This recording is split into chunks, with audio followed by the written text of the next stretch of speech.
Welcome back to the channel, survivors. Today we're going to be diving back into Ark Survival Ascended Scorched Earth, and we're going to be talking about the Fasolasuchus and how to tame one. As always, if you guys enjoy the content, be sure to drop me a subscribe here directly below this video, as it does help me out a ton. And additionally, go follow me over on twitch.tv/Kodeations to tune into any live streams. Alrighty, so diving right in, not wasting any time. First up, we have the spawn location of the Fasolasuchus, and that essentially is going to be all the way around the outside desert regions of the Scorched Earth map. They're going to spawn all over the place inside of the desert sand. So you're just going to simply fly around in the desert sand until you find one of these little dirt mounds. And unless they are currently aggroed to something, most of the time they're going to be buried underground like this little dirt mound, as you can see here. Now, the next step we have to do is make sure that we have some sort of explosives on hand. The three that seem to work are the regular standard grenades, which do obviously cost the cheapest to make, and they work just as well. You can use C4 charges, and last but not least, you can also use rockets. All three of these do work to concuss the Fasolasuchus so you can ride it. Alrighty, so once you've picked out the Fasolasuchus that you want to tame, you're going to go ahead and toss a grenade down,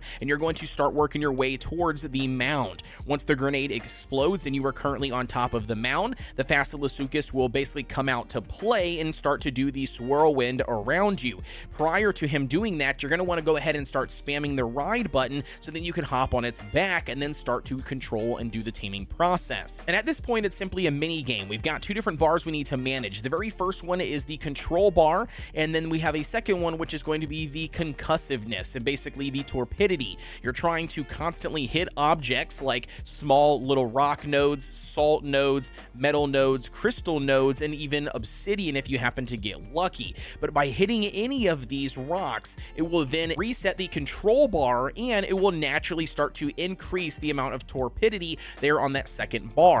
Your objective is to get the torpor completely maxed out, therefore your Fasolasuchus will pass out. And as I mentioned before, the control bar will naturally deplete, and how you counteract this, or basically reset the control bar, is by running into something. If you run into a small rock, if you run into a crystal node, you name it, it will naturally reset the control bar back to the start. This is how you're going to be able to traverse the entire desert area. As long as you are hitting things, you should be able to constantly keep going on the mini game until your Fasolasuchus is completely knocked out. Now, it's important to note a couple of extra things here about the Fasolasuchus that you're going to want to keep in mind. One, when it comes to cliff edges or, drop off. So whether it's like a big giant cliff or just, some small little drop offs here for different tiers, as you will, occasionally find inside of the desert, if you happen to drop off of one of those cliffs for whatever reason, it is dismounting survivors from the taming process. And the only way to reset this is you have to fly off into the sky, or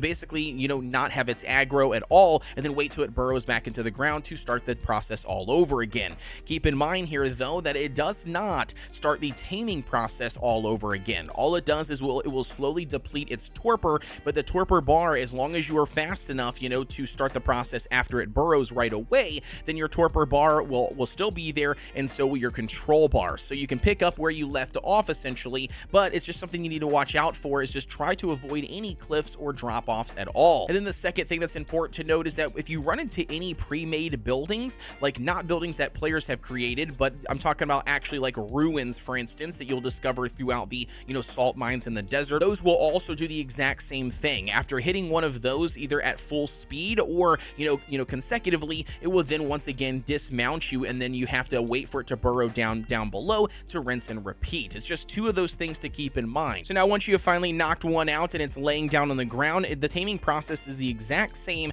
of other meat eaters. It's best to use something like prime meat or even kibble, put it inside of its inventory, and then simply just wait for it to eat. Obviously, during this time, because you're going to be in the desert, there are a lot of other predators that are going to be nearby, so go ahead and start taking those out, killing them, or simply just putting up some spiked walls, if nothing else, to protect your Fasolasuchus from additional damage, as additional damage here will cause the taming effectiveness to drastically go down, aka making sure that you get less bonus levels. So it's very important, just like every other tame, to keep it unharmed after you knock it out. Now that you have one tamed, let's go over the different attacks and abilities. So starting off with the first one, and that is the corrosive acid bite.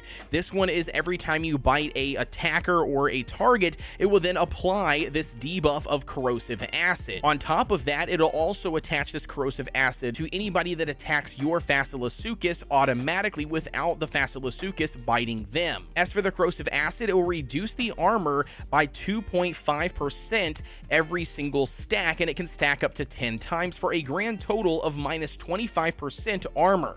Not only that, this does last for a total of 15 seconds. And now diving into the secondary attack called the Debris Whip. The Debris Whip doesn't do a whole lot of damage initially, but what it is used for is actually preventing the target you use it on from attacking. The amount of seconds that it lasts all determines on how big the creature is, aka its drag weight. If it's a really large, bigger creature, it can last all the way up to 10 seconds that they cannot attack you, and the same thing goes for if they're really small, it can last as little as a half a second. It's definitely something that you can utilize to your advantage in certain situations, but don't expect it to do a whole lot of damage initially. And now the third and final attack they have actually is related to the Whirlpool mechanic, aka what they are calling the Maelstrom. The Maelstrom actually has two different phases. Phase 1 is simply just immobilizing and dismounting whatever creature you are currently circling. This does have a 5-second buildup in order for it to immobilize or dismount a target, but it is very useful, especially when it comes to dismounting survivors in a PvP setting. And as for the phase 2 of the Maelstrom, this is where the Fasolasuchus is really strong.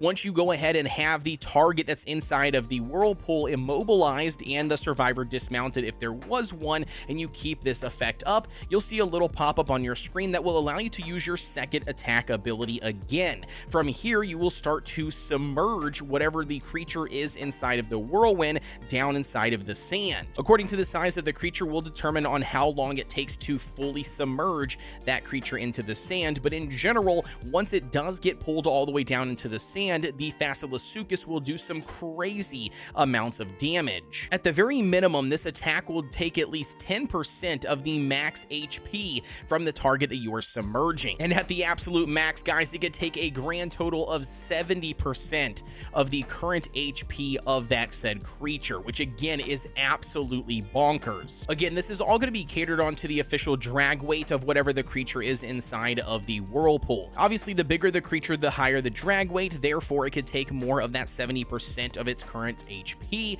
versus something like a really small creature. It was probably only going to take roughly 10% or 25% of their current HP. And that, survivors, wraps up the Fasolasuchus, what its abilities are, and simply how to tame one. As always, guys, let me know down below in the comment section what your guys' thoughts are on the Fasolasuchus, and have you guys already tamed one? Don't forget to like, comment, and subscribe here on the channel for everything Ark Survival Ascended related. Also, don't forget that I do have a community cluster for PvE players. If you guys are looking for a cool place to join the island map or the Scourge to Earth map and transfer between the two, all you got to do is join my Discord. That link is also down below in the description. With that being said, though, guys, as always, I'll see you on the next one.